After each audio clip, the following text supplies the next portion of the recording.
चुनाव भएका अनुभव थिए र चुनाव हुने कन्फर्म थियो।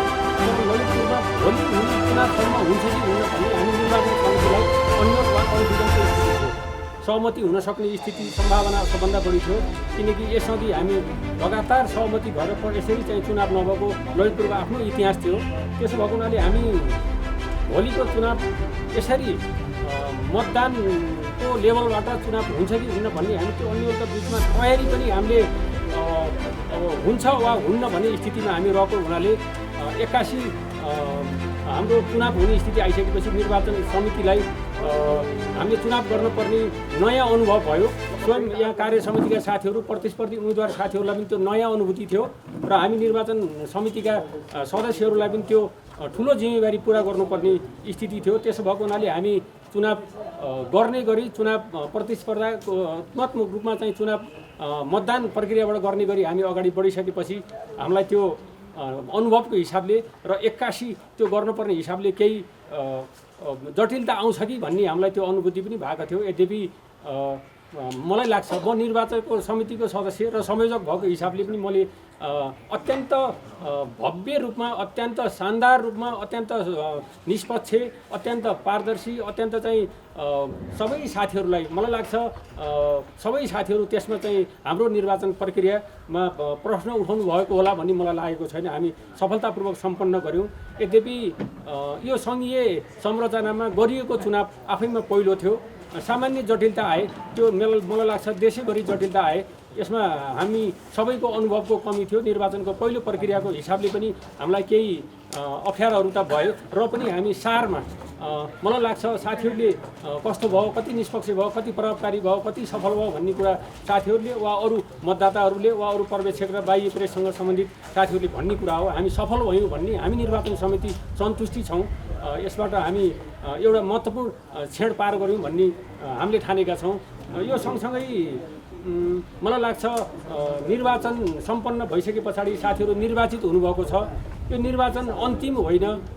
चुनाव आफैमा साथीहरू प्रतिस्पर्धाको आधारमा साथीहरूले अत्यन्त लोकप्रिय मत ल्याएर विजय प्राप्त पनि हुनुभएको छ। तर इतिहासमा यसरी विजय प्राप्त गरेका कैयौँ उदाहरणहरू छन्। चाहे पत्रकारको चुनाव होस् वा अरू विभिन्न जनप्रतिनिधिमूलक सङ्घ सङ्गठन वा पार्टीका चुनाव होस्, त्यसमा मान्छेहरू विजय हुने गर्दछन्। तर विजय आफैमा ठुलो त हो, तर सबै थोक होइन। अब इतिहासमा थोरै पात्रहरू मात्र हामी पढ्ने गर्छौँ, जो एकाध पात्रहरू अत्यन्त पपुलर हुन्छन्, एकाध पात्रहरू अत्यन्त इतिहासमा हामी सबैले सम्झन योग्य र लायक हुन्छन्। त्यो किन हुन्छ भन्दाखेरि अब तपाईँहरू इलेक्टेड साथीहरूका एजेन्डा के हुन्छन्, तपाईँहरूको इतिहास कस्तो बन्छ, भोलि तपाईँहरूले गरेका अहिलेका कामको आधारमा हिजोको अध्यक्षहरूलाई हामी को सम्झिन्छौँ, अहिले ललितपुरका अध्यक्ष को हुनुहुन्थ्यो, को सम्झिन्छौँ र त्यो किन सम्झिन्छौँ भन्दाखेरि उहाँका एजेन्डाको आधारमा, उहाँले गरेका कामका आधारमा, उहाँले गरेका पत्रकारका पक्षमा गरेका हक हितका सन्दर्भमा, उहाँले उठाएका विषयहरूका सन्दर्भमा हामी कति इतिहासमा चाहिँ हाम्रो पर्फर्मेन्स योग्य हुन्छ, हामी सफल हुन्छौँ भन्ने कुरा यो नेतृत्वले, अहिले विजयी भएका साथीहरूले आफूलाई त्यसरी पेस गर्नुहुनेछ भन्ने मैले शुभकामना पनि प्रकट गर्न चाहन्छु। त्यो सँगसँगै मलाई लाग्छ यो अन्तिम नभएको होइन। अहिले चाहिँ साथीहरू, कतिपय साथीहरू प्राविधिक रूपमा इलेक्टेड हुनुभएको छैन। हिजो इलेक्टेड नभएका कैयौँ साथीहरू अहिले आज इलेक्टेड हुनुभएको छ। चुनावमा पराजय भएका साथीहरू भोलि जित्नुहुन्छ, त्यो एजेन्डाले निर्धारण गर्ने कुरा हो। आज माला लाएको, खादा लाएर अबिर लागेका साथीहरू भोलि हार्न सक्नुहुन्छ। उहाँका एजेन्डा, उहाँका जनताको पत्रकार साथीहरू बिच कसरी जान सक्नुहुन्छ, त्यो पनि उहाँको कर्मको रिजल्ट भोलि आउँछ। त्यसो भएको हुनाले साथीहरूले आफूलाई एउटा पत्रकारको पक्षमा, एउटा इतिहासमा एकाध पात्र जस्तो चाहिँ सम्झन लायक पात्र बन्ने गरी तपाईँहरूले काम गर्नुहुनेछ भन्ने मैले ठान्दछु।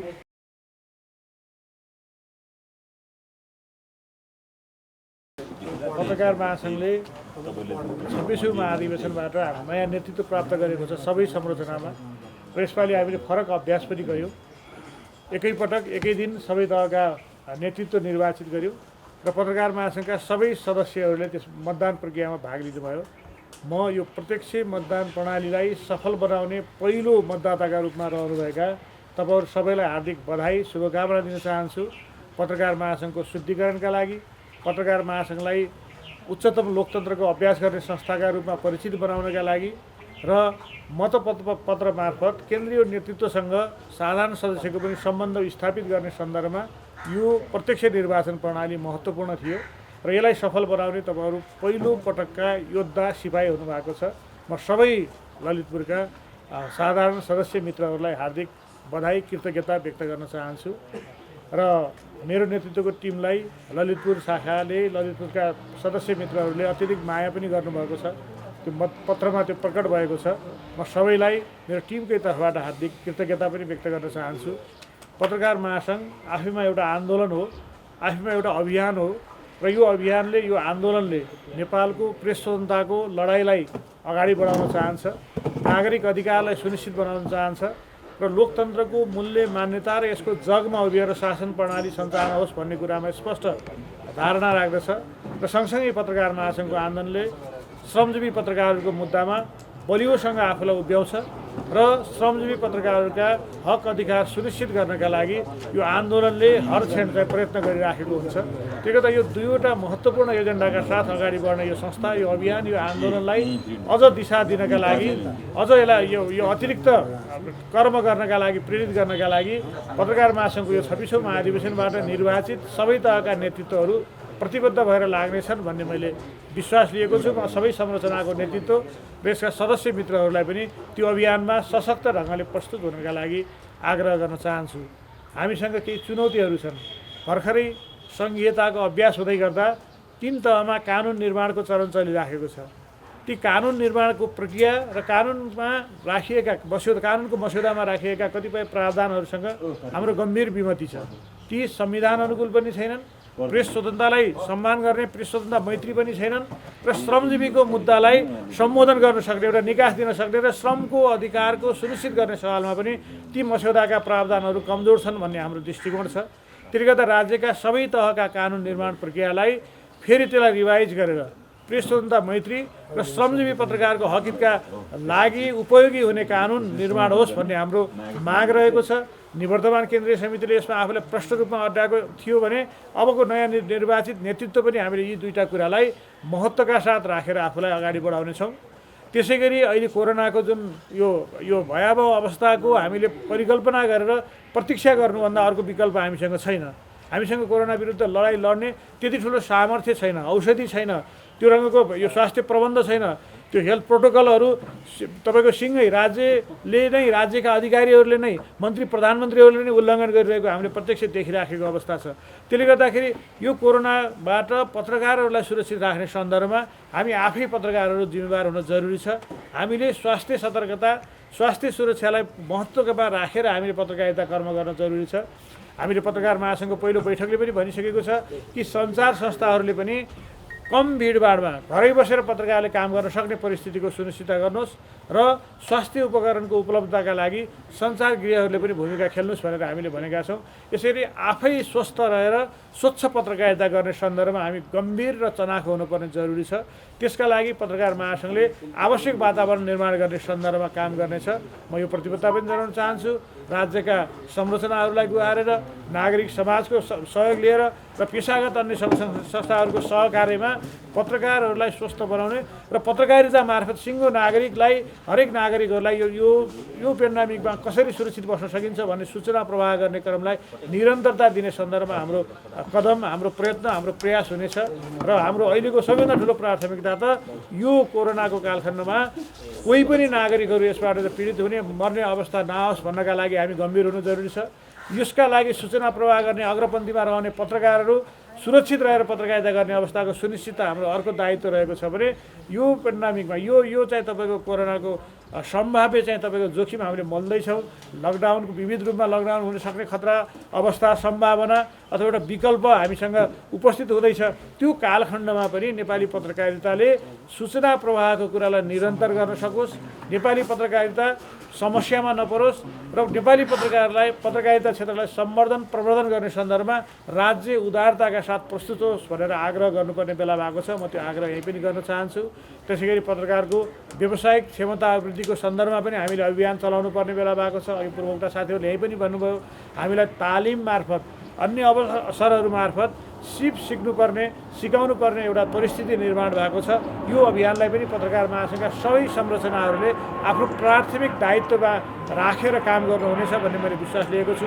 ललितपुर शाखाको नवनिर्वाचित नेतृत्वले पनि यहाँ स्वास्थ्य सुरक्षाको सन्दर्भ र व्यावसायिक पत्रकार उत्पादनका सन्दर्भमा तालिम र अन्य एकाडेमिक चाहिँ तपाईँको एक्टिभिटीहरूलाई प्राथमिकताका साथ अगाडि बढाउनेछ भन्ने मैले यो नयाँ नेतृत्वलाई आग्रह गर्न चाहन्छु र हरेक संरचनाले यसरी गऱ्यौँ भने नेपालको समग्र व्यावसायिक पत्रकारिताको विकास पत्रकारहरूको सुरक्षा सम्भव छ।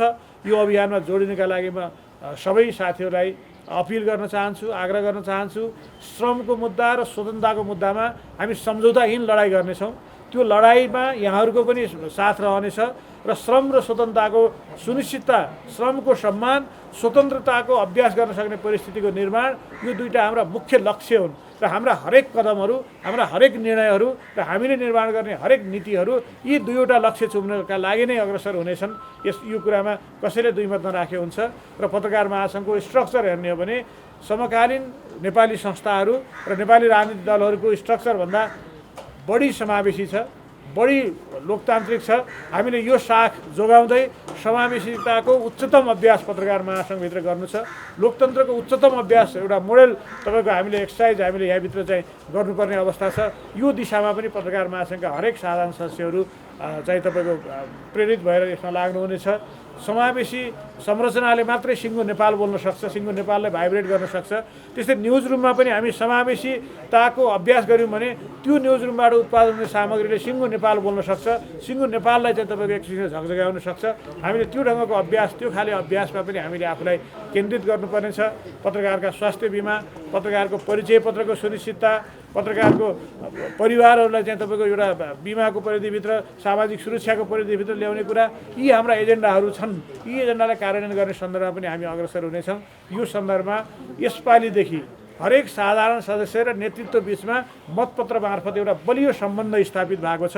आफूले मतदानद्वारा निर्वाचित हरेक तहको नेतृत्वलाई तिम्रो यो काम ठिक छ र यो काम ठिक छैन भनेर प्रत्येक क्षण प्रश्न गर्ने अधिकार सबै साधारण सदस्यलाई छ। योभन्दा अगाडि सीमित पार्षदहरूले मात्रै केन्द्रीय नेतृत्व चुन्नुहुन्थ्यो, अब साधारण सदस्यलाई समेत त्यो अधिकार छ। म सबै ललितपुरका मित्रहरूलाई, साधारण सदस्यहरूलाई, यहाँका अग्रजहरूलाई आग्रह गर्न चाहन्छु, तपाईँहरूले चुनेको नेतृत्वले कसरी काम गरेको छ भन्ने कुराको खबरदारी र यो मसिनरी हेर्ने काम निरन्तर गर्नुहोस्, हामीलाई झकझगाउनुहोस्। हामीले गर्ने नीति नियम, हामीले बनाउने नीति नियम र हामीले गर्ने कामहरू तपाईँहरूले सोचे अनुकूल, हामीले सोचे अनुकूल र पत्रकार महासङ्घको मूल आन्दोलन चाहे अनुकूल छ कि छैन भन्ने कुरामा निरन्तर यहाँहरूको चाहिँ अनुगमन, निगरानी र खबरदारी जरुरी छ। म हामीलाई माया गर्ने शाखाको रूपमा, एउटा बलियो शाखाको रूपमा रहेको ललितपुर शाखाका सबै सदस्यहरूलाई त्यो पनि आग्रह गर्न चाहन्छु। र प्रेस स्वतन्त्रताका सवालमा अहिले राज्य अनुदार रहेको अवस्था छ। पत्रकार महासङ्घको निर्वाचित केन्द्रीय सदस्य लगायत केही साथीहरू यो निर्वाचनदेखि यतासम्म भूमिगत हुनुपर्ने अवस्था आयो। हिजो बल्ल उच्च अदालतको एउटा आदेशले उहाँहरूलाई सहज वातावरण निर्माण भएको छ। यसरी पत्रकारहरूलाई समाचार छापेकै भरमा चाहिँ आतङ्कित बन्ने ढङ्गको जुन राज्यको गतिविधि देखियो, यो घोर निन्दनीय छ र यस्ता प्रवृत्ति देखिरह्यो भने पत्रकार महासङ्घले कठोर कदम चाल्नुपर्ने अवस्था रहन्छ। यसतर्फ पनि म राज्यको ध्यान आकर्षण गराउन चाहन्छु। त्यसै गरी श्रमजीवी ऐन हाम्रो आन्दोलनको एउटा ठुलो उपलब्धि हो। त्यो श्रमजीवी ऐनको सम्पूर्ण रूपमा कार्यान्वयन गरेर पत्रकारहरूको श्रमको मूल्य पाउने अवस्थाको सुनिश्चितता गर्नका लागि पनि हाम्रो आन्दोलन जारी रहनेछ। त्यो ऐनप्रतिको पत्रकारितासित सम्बन्ध सबै पक्षको स्वामित्व ग्रहण हुने अवस्थाको निर्माण गर्नु हाम्रो चुनौती छ र यसरी हामीले पत्रकारिता क्षेत्रलाई व्यावसायिक र यहाँ श्रमको उचित अभ्यास हुने अवस्थाको सुनिश्चित बनाउँदै अगाडि जानका लागि पनि हामीले आन्दोलन नै गर्नुपर्ने अवस्था छ। त्यसकारण मानसिक रूपमा म सबै मित्रहरूलाई एउटा आन्दोलन, यो आन्दोलन भन्ना बित्तिकै सडकमा गएर नारा जुलुस ल्याउनेको लागि हुन्न कि वैचारिक आन्दोलन हुनसक्छ, बहस हुनसक्छ, अन्तर्क्रिया हुनसक्छ, लबिङ हुनसक्छ, कलेक्टिभ बार्गेनिङको चाहिँ तपाईँको प्रिन्सिपलमा टेकेर हामीले ट्रेड युनियन अभ्यास गर्न सक्छौँ। यी सबै मुद्दाहरूमा हामी जोइन्टली सँगसँगै अगाडि जान सक्ने अवस्थाको सुनिश्चितताका लागि अपिल गर्दै आज यहाँ हामीले सम्मान गऱ्यौँ। सबै निर्वाचित नेतृत्वलाई म बधाई दिन चाहन्छु। विदायी हुनुभएका साथीहरूले हिजो जुन मूल्य चुकाउनु भएको छ र जुन भूमिका निर्वाह गर्नुभएको छ त्यसको उच्च सम्मान गर्दै भोलिका दिनहरूमा पनि त्यो अपेक्षा गर्न चाहन्छु। सम्मानित आदरणीय अग्रजहरू जसको कर्मले, जसको क्रियाशीलताले पत्रकार महासङ्घ आज यो मैदानसम्म आएर उभिन सक्ने भएको छ, उहाँहरूप्रति पनि म हार्दिक नमन गर्न चाहन्छु। सहकर्मी साथीहरू र हाम्रो नवनिर्वाचित अध्यक्षज्यू, सचिवज्यू, कोषाध्यक्षज्यू, सबै कार्य समितिमा निर्वाचित सबै साथीहरूलाई हार्दिक बधाई भन्न चाहन्छु। सर्वप्रथम अब धेरै कुरा आइसकेका छन्, मैले खासै धेरै कुरा भन्नु छैन। सर्वप्रथम यो अधिवेशन निर्वाचन सम्पन्न गराउन निर्वाचन समितिका संयोजक कमल गिरी लगायत 3 जना सदस्यज्यूहरूले जुन किसिमको भूमिका खेल्नुभयो, यहाँ चाहिँ 2-3 दिन अगाडि आएर यहीँ कार्यालयमा सारा काम गरेर राति करिब 3 दिन सुत्नु भएन उहाँहरू। 3 दिन नसुतिकन साह्रै मेहनत गरेर ऐतिहासिक रूपमा निर्वाचन सम्पन्न गराउनुभयो। यसका लागि निर्वाचन समितिका चाहिँ संयोजक कमल गिरी र 3 जना सदस्यज्यूहरूलाई हार्दिक बधाई दिन चाहन्छु। र निर्वाचन प्रक्रियाबाट ललितपुर जिल्ला शाखामा निर्वाचित सागर नेउपाने लगायतको टिमलाई, सागर नेउपाने, हाम्रो सचिव रामरी चाहिँ कार्की, कोषाध्यक्ष उपाध्यक्षज्यूहरू रणसुर महतरा, केशरी पुन, कोषाध्यक्ष राजु बस्नेत, सहसचिव रविन राई लगायतको टिमलाई हार्दिक बधाई ज्ञापन गर्दछु र उत्तर प्रगतिको कामना पनि गर्दछु। यो टिमले हुन त अब यो पुरानै हाम्रै कार्यसमितिका अधिकांश साथीहरू चाहिँ निर्वाचित भएर आउनु भएको छ यो कार्यसमितिमा पनि। उहाँहरूले महासङ्घको विधि प्रक्रिया सबै कुरा उहाँहरूले बुझ्नु भएको छ। त्यसैले हाम्रो अघिल्लो कार्यसमितिको भन्दा एकदम उदाहरणीय काम गर्नुहुन्छ भन्ने अपेक्षा पनि मैले लिएको छु। अब मेरो कार्यकाल लगभग 4 वर्षको भयो। यो कोभिड लगायतका कारणले चाहिँ लगभग 1 वर्ष कार्यकाल बढ्यो। 1 वर्ष कार्यकाल बढ्दा आज चाहिँ फेसबुकले देखाइरहेको थियो, त्यतिखेर विजयको फोटो हालेको 4 वर्ष भएछ। 4 वर्षे कार्यकालमा ललितपुर पत्रकार महासङ्घले चाहिँ धेरै संस्थागत काम गरेको छ। हाम्रो कार्यालय पाटन ढोकामा एउटा भाडाको उसमा थियो, सानो एउटा कोठा थियो। त्यहाँ चाहिँ कार्यसमितिका साथीहरू मिटिङ बस्नु पनि अटाइँदैन थियो, एकदम गुजुमुज्ज गरेर चाहिँ बस्नु पर्थ्यो। त्यो भाडाको कार्यालयबाट कम्तीमा यतिको कार्यालयमा चाहिँ आउने वातावरण चाहिँ मेरै कार्यकालमा भयो। अब जग्गाको अभावले घर बनाउन सकिएन, तर बनाइराखेको घरमा चाहिँ हामीलाई महासङ्घको कार्यालय प्राप्त भएको छ। महासङ्घको कार्यालयमा प्रिन्टर, कम्प्युटर, सारा फर्निचर र एउटा लगभग 100 जना अट्ने हल छ। यो हलको व्यवस्थापन, डेकोरेसन पनि हामीले गऱ्यौँ। यो सँगै हाम्रै कार्यकालमा हामी रहँदै पत्रकार साथीहरूको क्षमता अभिवृद्धि गर्नका लागि करिब 11वटा तालिम सञ्चालन गऱ्यौँ। 11वटा तालिम सञ्चालन गर्दाखेरि धेरै साथीहरूले चाहिँ पत्रकारिताको के हो, नयाँ साथीहरूले पत्रकारिता के हो र पत्रकारिता फिल्डमा लाग्दा के हुन्छ, पत्रकारिता कसरी गर्ने, खोजमूलक रिपोर्टिङ कसरी गर्ने, विकास पत्रकारिता कसरी सुरु गर्ने अनि आर्थिक पत्रकारिता कसरी सुरु गर्ने भनेर चाहिँ ती विभिन्न विधाका तालिमहरू हामीले सञ्चालन गऱ्यौँ। ती तालिमहरूबाट धेरै पत्रकार साथीहरूले चाहिँ दक्ष हुनुभएको छ, धेरै पत्रकार साथीहरू दक्ष हुनुभएको छ। यसले हामीले केही न केही तालिमको उपलब्धिकै रूपमा लिएका छौँ। हामीले यो बिचमा धेरै कोभिडको कार्यकालमा पनि, कोभिडको कालमा पनि धेरै काम गऱ्यौँ। सदस्य साथीहरूलाई सुविधाका लागि हामीले सिङ्गो कार्यसमितिका साथीहरू, हाम्रो रामरीजी, सागरजी, हाम्रो सचिवज्यू लगायतको टिमले समस्यामा परेका साथीहरूलाई हामीले घरमा गएर पनि चाहिँ सेवा दियौँ। यो पनि एउटा चाहिँ उपलब्धिको रूपमा मैले लिएको छु। साथीहरूलाई मार्गा परेका कुराहरूमा हामीले चाहिँ विभिन्न खालका सामग्रीहरू पनि दियौँ। अब चाहिँ तपाईँको खाद्यान्न लगायतका सामग्रीहरू पनि हामीले कोभिडको उसमा चाहिँ वितरण गऱ्यौँ। यस्तै मेरो कार्यकालमा मेरो कार्यसमितिले चाहिँ 2 जना पत्रकारहरूलाई पुरस्कृत गर्न निर्णय गरेको छ। यो चाहिँ अब आउने कार्यसमितिले चाहिँ वितरण गर्नेछ। योभन्दा अगाडि हाम्रो लेखनाथजीको पालामा ललितपुर पत्रकारिता पुरस्कार भनेर स्थापना गर्नुभएको थियो। त्यो पत्रकारिता पुरस्कार पनि वितरण गरिसकिएको छ र बाँकी 2 जनालाई चाहिँ अब आउने कार्यसमितिले त्यो पुरस्कार चाहिँ वितरण गर्नेछ। महासङ्घ भनेको अविच्छिन्न उत्तराधिकारी मतलब चाहिँ स्वामित्व लिने संस्था हो। त्यसैले पछिल्लो कार्य समितिले त्यो काम गर्नेछ।